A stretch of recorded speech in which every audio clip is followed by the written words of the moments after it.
Hello, I'm Chris Barrow with the BBC News.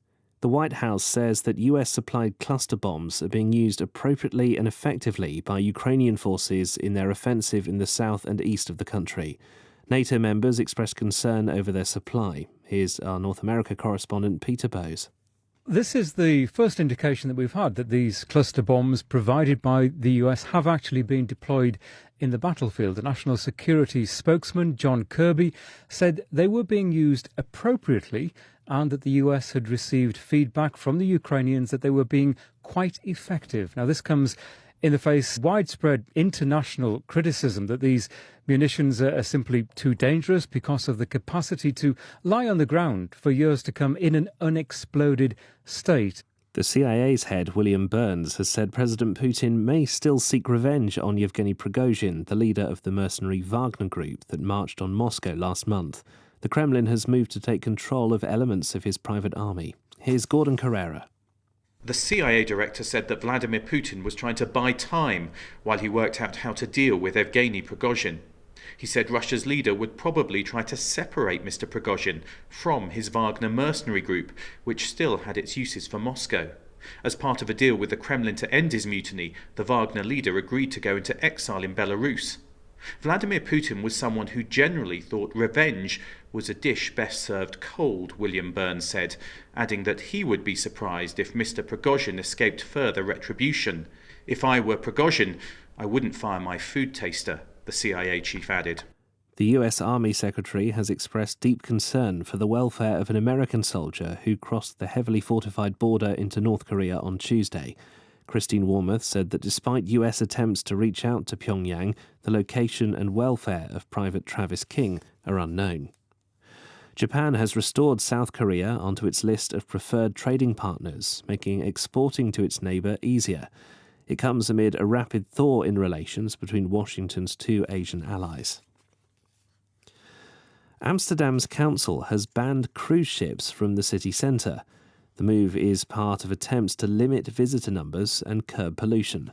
Will Leonardo reports. For years, Amsterdam's residents have been accustomed to the sight of massive cruise ships sailing up the Eye waterfront and docking a short walkway from the city's main railway station, but not for much longer.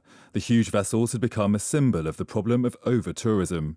The motion to move them out of the centre passed by a large majority.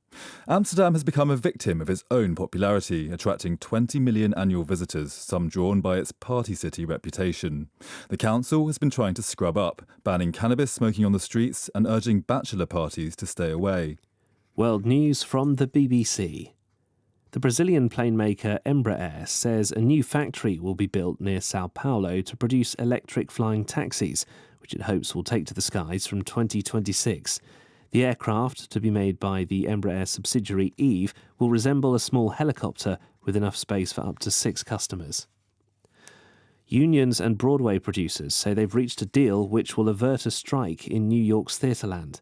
It must still be agreed by union members before it can go into effect. The rapidly proposed agreement stands in contrast to the ongoing dispute on the West Coast, pitting writers and guild actors against Hollywood studios and producers.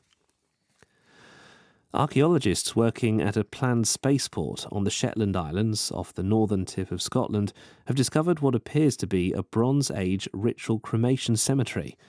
The remains, believed to date from around 4,000 years ago, were uncovered while foundation work was carried out at the site on Unst, the most northerly of the islands.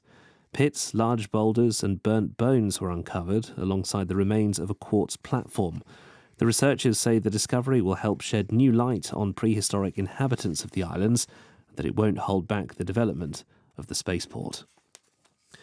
Day 2 of football's Women's World Cup kicks off shortly, with reigning Olympic champions Canada taking on Nigeria.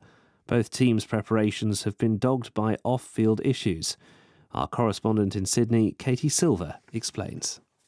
Nigeria is going to be playing Canada. Now, these two have both been embroiled in very reactive conflicts with their football associations when it comes to equal pay. Both teams at times saying that they weren't going to be getting on the plane, that they were going to be boycotting matches.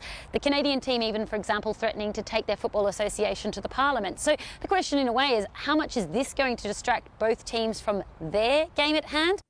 That's the latest BBC News.